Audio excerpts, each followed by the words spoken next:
Kolkata doctor case ने CM Mamata Banerjee को झुकने के लिए मजबूर कर दिया है।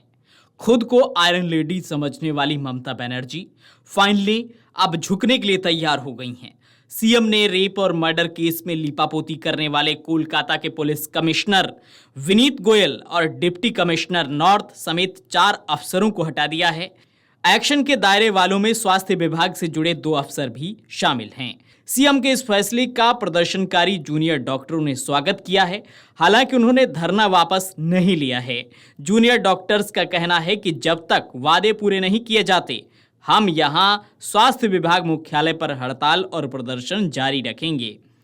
प्रदर्शनकारियों का कहना है कि अब भी उनकी कई महत्वपूर्ण मांगें नहीं मानी गई हैं। दूसरी ओर ममता बनर्जी समझती हैं कि उन्होंने हड़ताली डॉक्टरों की बातें मानकर पश्चिम बंगाल की जनता का दिल जीत लिया है। सवाल ये उठता है कि क्या कोलकाता पुलिस कमिश्नर पर कार्रवाई करके सीएम ममता बनर्जी ने इस मामले में अपने दामन पर लगे सभी छींटों को धो लिया है? आइए इस सवाल का जवाब ढूंढने की कोशिश करते हैं।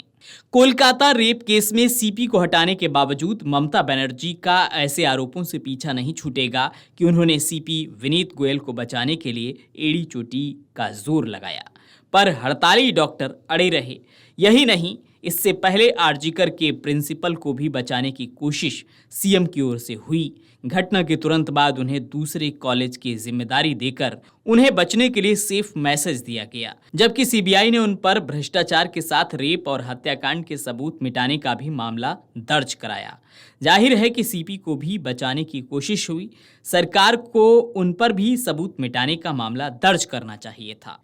आरजीकर मेडिकल कॉलेज में एक ट्रेनी डॉक्टर के साथ जो हुआ उसका गुस्सा तो लोगों में है ही, पर जो सरकार ने किया उसका गुस्सा आम लोगों के साथ पार्टी के लोगों में भी है।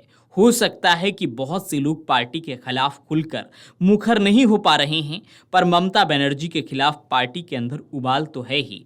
हालांकि कुछ नेताओं ने खुलकर ममता को आईना दिखाने की कोशिश की, पर ऐसे लोग बहुत कम हैं। यही नहीं, भतीजे अभिषेक बनर्जी भी सरकार के इस मुद्दे पर खफा बताए जा रहे हैं। तृणमूल कांग्रेस के राज्यसभा सांसद जवाहर सरकार ने पश्चिम बंगाल के मुख्यमंत्री ममता बनर्जी को भेजे इस्तीफे में कोलकाता रेप मर्डर केस को हैंडल करने में उनके स्टैंड को गलत बताया था।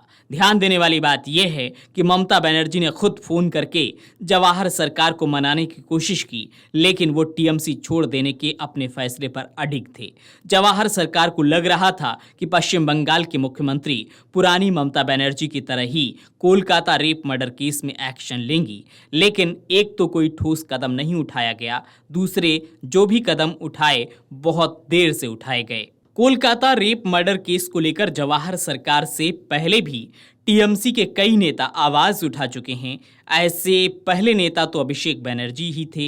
हालांकि वो सुखेंदु शेखर रॉय, शांतनु सेन या जवाहर सरकार की तरह सामने नहीं आए थे। सुखेंदु शेखर रॉय को तो सरकार की आलोचना करने पर पुलिस का नोटिस भी आ गया। शांतनु सेन को प्रवक्ता पद भी खोना पड़ गया।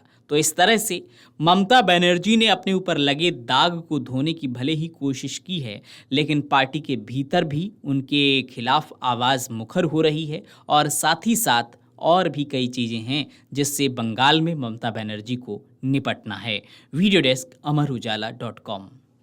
अगर आप ये वीडियो YouTube पर देख रहे हैं तो हमारे चैनल को सब्सक्राइब करें और बेल आइकन को दबाना ना भूलें। अगर आप Facebook पर ये वीडियो देख रहे हैं तो हमारे पेज को लाइक करें।